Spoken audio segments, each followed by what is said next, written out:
Nishtar road पे हूँ। Chief minister साहब का प्रोटोकॉल है और इन्होंने रोड बंद किया हुआ है। ये एम्बुलेंस पिछले आधे घंटे से फंसी हुई थी और अभी इन्होंने बताया कि पेशेंट की डेथ हो गई है।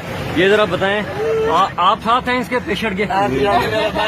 क्या हुआ था इसको? ट्रैक्टर के नीचे एक्सीडेंट हुआ। ट्रैक्टर के नीचे एक्सीडेंट हुआ है, आप इसको निश्तर लेके आए थे। और कितनी देर से फंसे हैं प्रोटोकॉल में?